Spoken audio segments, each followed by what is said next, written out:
July 25, 1944. The Fonte Plateau, Guam. The tropical night was thick and suffocating. The jungle was so dark that even the moonlight could barely reach the ground beneath the trees. But something was moving in that darkness. More than 3,200 Japanese soldiers were silently advancing through the jungle, moving slowly, careful like ghosts. Their objective was clear: surround the exhausted United States Marines and destroy them before sunrise. The Marines of the 3rd Marine Division had been fighting for days without rest. Their ammunition was running low. Many of them hadn't slept in over 48 hours. At the center of the defensive line, inside a small, muddy command post, Lieutenant Colonel Edward Wenzel listened to the constant crackle of his field radio. Reports were coming in from every direction. 2nd Battalion reporting movement to the east. 3rd Battalion under mortar fire from the north. Possible enemy infiltration near the hospital compound. Wenzel rubbed the dirt from his face and looked at the map spread across a wooden crate. His Marines were spread thin across the plateau. Too thin, and the Japanese knew it. For weeks, enemy scouts had studied the Marine positions. They knew where the foxholes were. They knew where the weak points were. They even knew where the Marines slept. Tonight, they were going to use that knowledge. Miles away in the jungle, Japanese Commander Lieutenant General Takasha prepared to launch what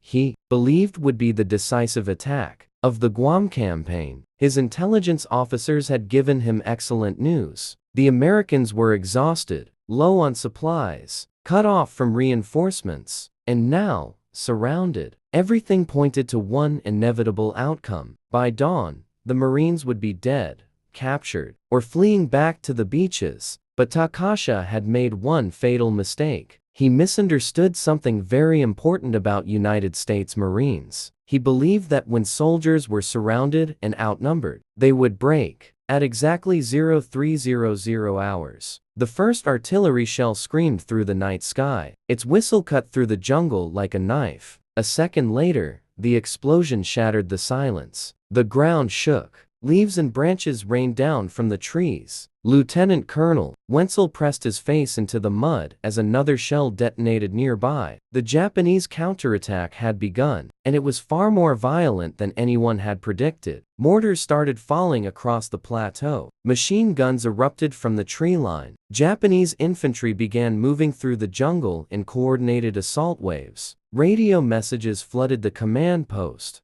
3rd Battalion taking heavy fire. Enemy moving through the ravine east of our position. Infiltrators inside the perimeter. For a moment, chaos threatened to overwhelm everything. But Wenzel stayed calm. He had fought in brutal Pacific battles before. He knew something that young officers often forgot. The first minutes of an attack decide everything. If panic spreads, the entire defense collapses. So he grabbed the radio and began issuing orders with cold, precise calm. Meanwhile, on the southeastern edge of the perimeter, Private First Class James O'Connor crouched inside his muddy foxhole. He had been on Guam for only 11 days. This was his first real battle. Through the darkness, he could see something terrifying. Japanese soldiers were advancing toward the Marine lines in organized waves, hundreds of them. Through his rifle scope, he watched the first formation moving closer. For a moment, he felt fear tightening in his chest. But then something strange happened. The fear turned into something else. A cold, focused anger. O'Connor tightened his grip on his M1 Garand rifle and waited. The first wave of Japanese infantry was now less than 100 yards away. Behind them, another wave. And behind that, another. The Japanese believed the Marines were about to collapse. But they were about to discover something very different. Because when the first enemy soldiers reached the outer wire, the American machine guns opened fire. And suddenly, the night exploded with violence. But what the Japanese commanders didn't understand yet was that surrounding the Marines had just made them far more dangerous. And the next few hours on the Fonte Plateau would become one of the most brutal and one-sided battles of the entire Guam campaign. But at that moment, no one on either side knew that yet. All they knew was that the jungle had turned into hell, and the battle for Guam had just begun. The first burst of machine gun fire ripped through the darkness like a thunderclap. For a split second, the jungle seemed frozen in silence. Then the entire Marine defensive line erupted. Tracers streaked across the night sky, glowing red and orange as they tore through the humid air. To the advancing Japanese soldiers, it looked like a wall of fire suddenly appeared out of the darkness. At the center of one firing position, a Browning M1917 water-cooled machine gun began hammering away at full power. The gun fired nearly 600 rounds per minute, each burst cutting through the jungle paths where Japanese infantry had been advancing. Only moments before, behind the weapon, Corporal Daniel Hayes gripped the firing handles while sweat poured down his face. His assistant,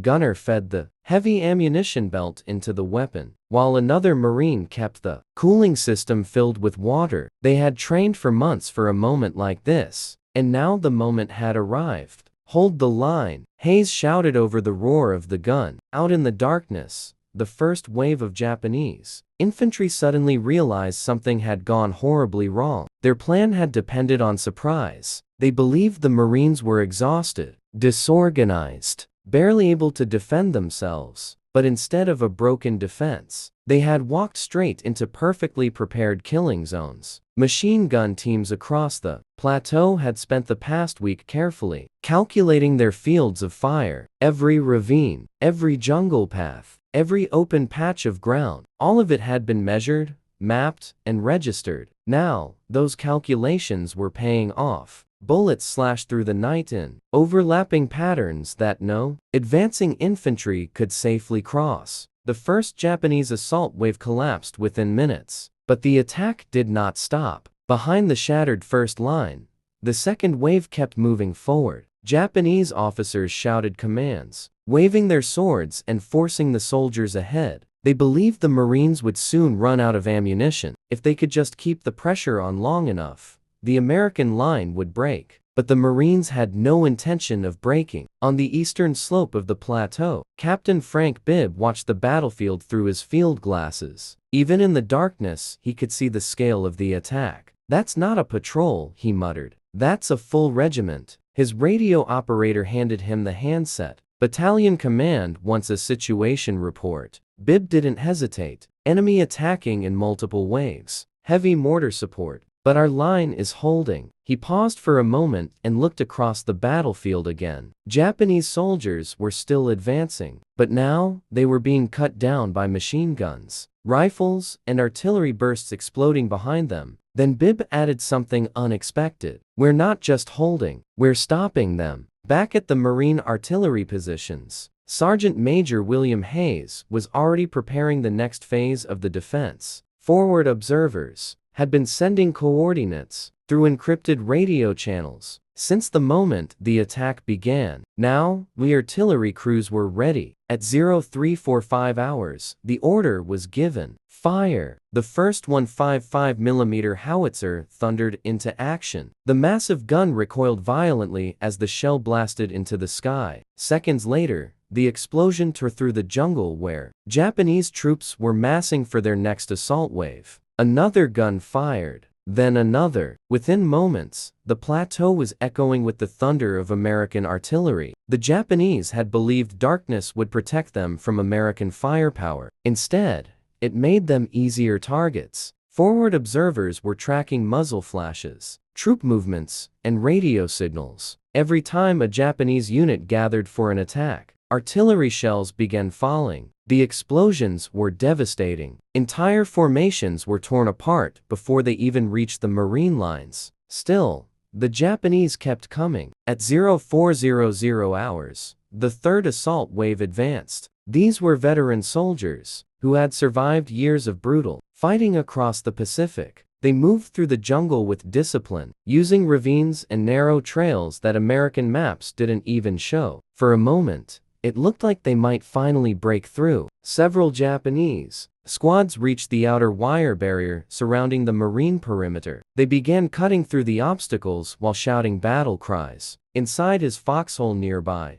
Private First Class James O'Connor saw them coming. His heart pounded so hard he thought it might burst from his chest. This was no longer distant fighting. This was close, very close. He aimed his M1 Garand through the darkness and squeezed the trigger. The rifle kicked against his shoulder. One enemy soldier fell. Another appeared behind him. O'Connor fired again. Around him, Marine riflemen opened up with everything they had. The distinctive ping of Garand rifles echoed across the defensive line as empty clips ejected, and fresh ones were slammed into place. But the Japanese soldiers kept pushing forward. Some of them reached the wire. A few even managed to crawl through. For several terrifying minutes, the battle turned into brutal close-range fighting. Grenades exploded. Rifles fired almost point-blank. Machine gun crews swung their weapons to cover gaps in the line. Then suddenly, the Marine artillery shifted fire. New shells began landing just behind the advancing Japanese troops. The explosions cut off their reinforcements. Those who had reached the perimeter were now completely isolated. Within minutes, the last attackers near O'Connor's position were gone. The third assault wave had failed, but out in the jungle, something even worse was happening. Japanese commanders were preparing one final attack. They were about to commit their last reserve, and if that attack succeeded, the Marines on the Fonte Plateau would be completely overrun before sunrise. The most dangerous phase of the battle was about to begin. By 4:30 in the morning, the battle on the Fonte Plateau had already been raging for more than an hour. The jungle was no longer quiet. It was alive with explosions, rifle fire, and the constant roar of machine guns. Smoke drifted through the trees. Burning vegetation filled the air with a bitter smell. The ground was torn apart by shell craters and scattered equipment. Yet despite everything the Japanese had thrown at them, the Marines were still holding. But Japanese commanders were not ready to accept failure. Hidden deep inside the jungle, Lieutenant General Takasha studied the latest battlefield reports by lantern light. His officers were beginning to sound nervous. The casualty numbers were rising quickly. The first 3 assault waves had suffered heavy losses. Still,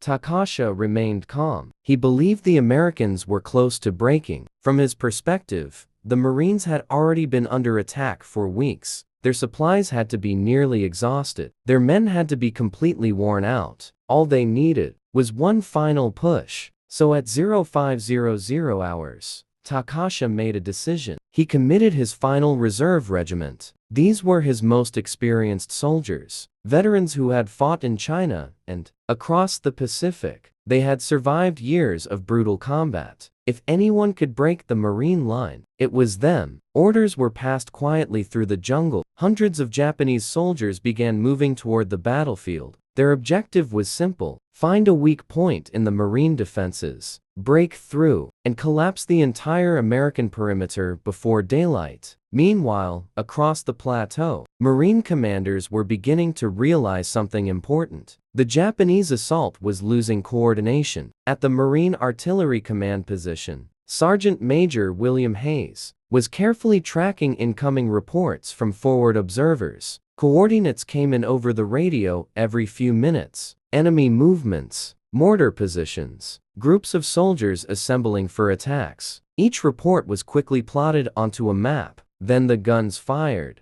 The 155mm howitzers were working non-stop. Now, every shell was aimed at locations where Japanese troops were gathering in the darkness. The effect was devastating. Japanese soldiers, trying to regroup for another attack, suddenly found themselves under massive artillery bombardment. The jungle erupted with explosions. Tree trunks shattered. Earth and metal fragments ripped through the air. Entire units were forced to scatter before they could organize their assault. But the Japanese reserve regiment kept moving forward. They advanced through narrow ravines and hidden jungle paths that American patrols had never discovered. Slowly, quietly, they moved toward the Marine defensive line. On the eastern sector of the plateau, Captain Frank Bibb received a report from one of his scouts. "Sir, large enemy formation moving through the ravine." Bibb frowned. That ravine had always worried him. It was one of the few places where enemy troops could approach the perimeter without being seen from the main defensive positions. If the Japanese broke through there, they could split the Marine line in half. Bibb grabbed his radio. "Request artillery on grid marker Delta 7. There was a brief pause. Then the reply came, "Artillery ready." Bibb looked out into the darkness where the ravine disappeared into the jungle. Fire! Seconds later, the sky lit up with distant flashes. The artillery shells screamed overhead. Then the ravine exploded. Massive blasts ripped through the narrow jungle corridor where the Japanese regiment had been advancing. The effect was catastrophic. The first shell struck directly in the center of the advancing formation. The explosions threw soldiers into the air and shattered the jungle around them. The rest of the regiment suddenly found themselves trapped inside a narrow killing zone. More shells followed, and more. Within minutes, the ravine had become a chaotic nightmare of smoke, fire, and flying debris. Japanese officers tried desperately to reorganize their troops, but it was impossible. The artillery bombardment was too intense. And now, something else was happening across the battlefield. Instead of simply defending their positions, the Marines were starting to fight back aggressively. Small Marine squads began moving between foxholes to reinforce threatened areas. Machine gun crews shifted their fire to cover potential infiltration routes. Mortar teams launched shells into suspected enemy staging areas. The defense was no longer passive. It had become active and coordinated. The Japanese had expected tired soldiers clinging to their positions. Instead,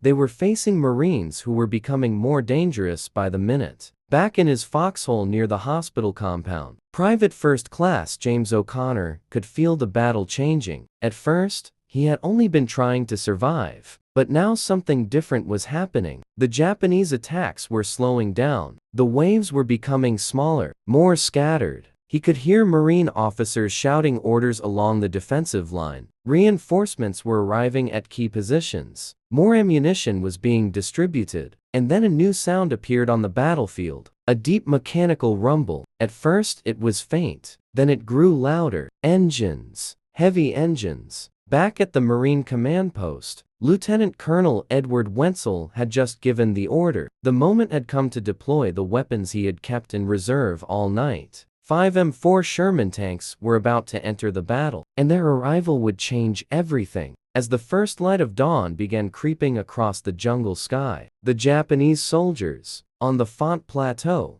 were about to face something they had not planned for: American armor. And once the tanks started moving, the battle would turn into something far worse than a failed assault. It would become a complete disaster for the Japanese army. By the time the faint gray light of dawn began to creep over the jungle, the battle on the Fonte Plateau had already been raging for nearly 3 hours. The Japanese attack had started with confidence. Thousands of soldiers had moved through the darkness, believing they were about to crush a weakened enemy. But now, the battlefield looked very different. The first assault waves had been shattered by machine gun fire, the second waves had been torn apart by artillery, and the reserve regiment had been trapped inside a deadly bombardment in the ravines below the plateau. Still, the fighting was not over. Scattered Japanese units continued pushing toward the Marine lines. Some soldiers crawled through the jungle brush. Others tried to move from crater to crater. Their officers were shouting orders,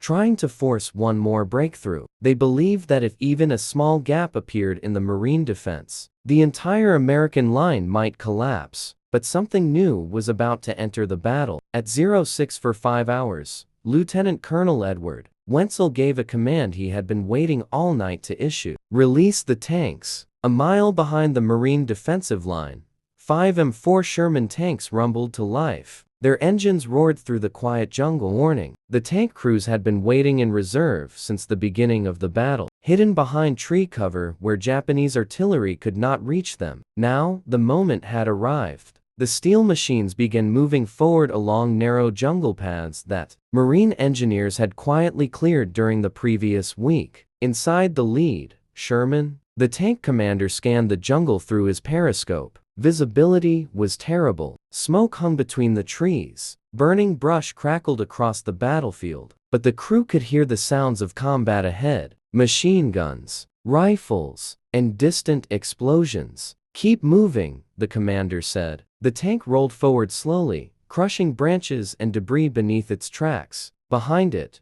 4 more Shermans followed in formation. As the tanks approached the front line, Marine infantry began clearing paths for them. Riflemen spread out around the vehicles, watching the jungle for enemy soldiers carrying explosives. Because the Japanese did have anti-tank weapons, but they were primitive. Most Japanese soldiers fighting on Guam carried magnetic mines or satchel charges designed to destroy armored vehicles. The problem was that these weapons required one dangerous step. The soldier had to get very close to the tank, and with Marine riflemen guarding the vehicles, that was nearly impossible. The first Sherman reached the edge of the defensive line just as the sun began rising over the jungle. Japanese soldiers who had been preparing for another assault suddenly saw something moving through the smoke. At first, they couldn't understand what they were seeing. Then the sunlight reflected off steel armor. The tanks had arrived. The lead Sherman immediately opened fire. Its 37mm cannon thundered, sending a high explosive shell directly into a cluster of Japanese soldiers attempting to regroup near the tree line. The explosion tore through the formation. Machine guns mounted on the tank began firing seconds later. The heavy, 30 caliber rounds ripped through the jungle brush, cutting down enemy soldiers who tried to escape.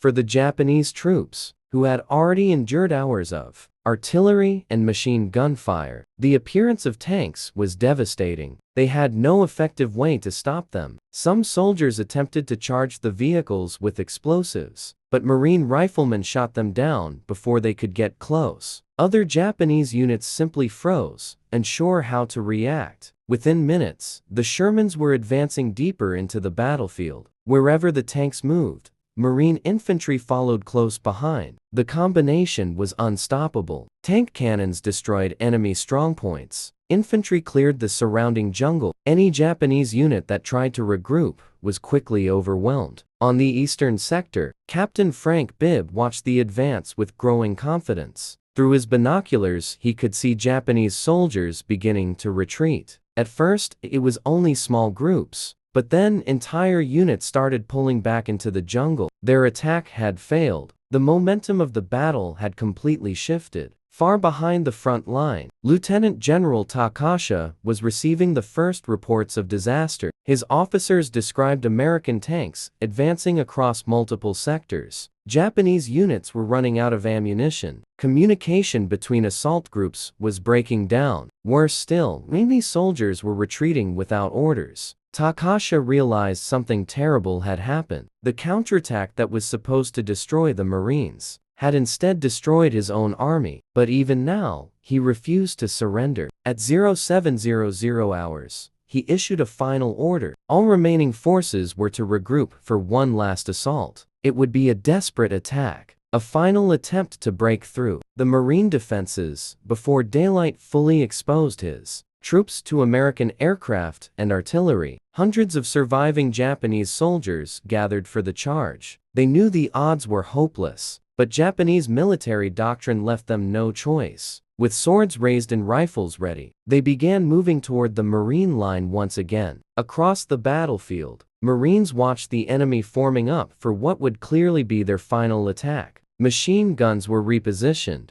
artillery coordinates were prepared, tank crews loaded fresh shells into their cannons. Everyone understood what was about to happen. The last phase of the battle was beginning, and within the next hour, the fate of the entire Japanese force on Guam would be decided. By 7:15 in the morning, the battlefield on the Fonte Plateau was fully illuminated by the rising sun. The night attack had failed, but the Japanese army was not finished yet. Across the shattered jungle, hundreds of surviving soldiers gathered for one final charge. They were exhausted. Many were wounded. Ammunition was running low, but retreat was not part of their doctrine. Japanese officers moved among the troops, shouting orders and raising their swords. For them, this final assault was about more than victory. It was about honor, about dying as soldiers rather than admitting defeat. On the other side of the battlefield, the Marines could see the enemy forming up. Through binoculars, Captain Frank Bibb watched the movement carefully. "They're regrouping," he said quietly. His radio operator looked up. "For another attack?" Bibb nodded.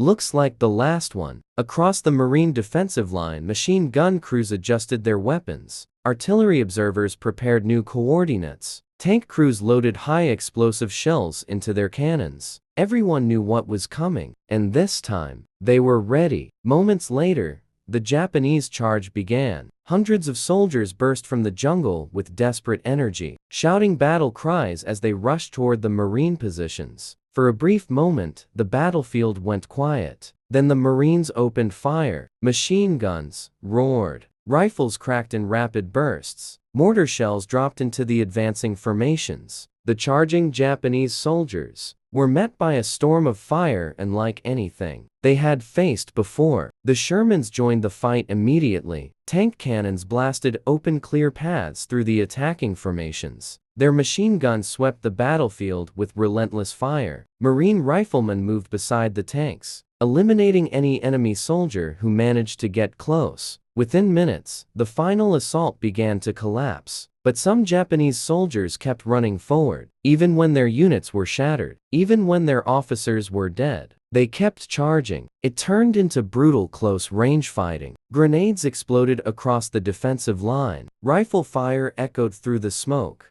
But the result was inevitable. The Marines had too many advantages. Better communication, better coordination, better firepower, and now, complete control of the battlefield. One by one, the remaining Japanese attack groups were destroyed. Some soldiers attempted to retreat into the jungle. Others made desperate last stands among the trees. But the organized assault had completely collapsed. By 8 o'clock in the morning it was over. The battlefield fell strangely quiet. Smoke drifted across the plateau as Marines cautiously moved out from their positions. The jungle floor was covered with abandoned equipment, shattered weapons, and the bodies of Japanese soldiers who had fallen during the assault. Entire attack formations had been wiped out. On a ridge overlooking the battlefield, Lieutenant Colonel Edward Wenzel surveyed the scene. His Marines had been surrounded, outnumbered more than 3 to 1, attacked through the darkness by thousands of enemy soldiers. Yet somehow, they had not only survived, they had destroyed the entire offensive. Reports soon confirmed the scale of the disaster for the Japanese army. More than 3,000 Japanese soldiers had been killed during the failed counterattack. Entire regiments had ceased to exist. What had been planned as a decisive victory had become one of the most devastating defeats of the Guam campaign. But the battle was not completely finished. Small groups of surviving Japanese soldiers were still hiding in the jungle. Some of them were gathering for desperate last stands. And somewhere nearby, the Japanese commander himself, Lieutenant General Takasha, was still alive. And he had no intention of surrendering. The final chapter of the battle for the Fonte Plateau was about to begin.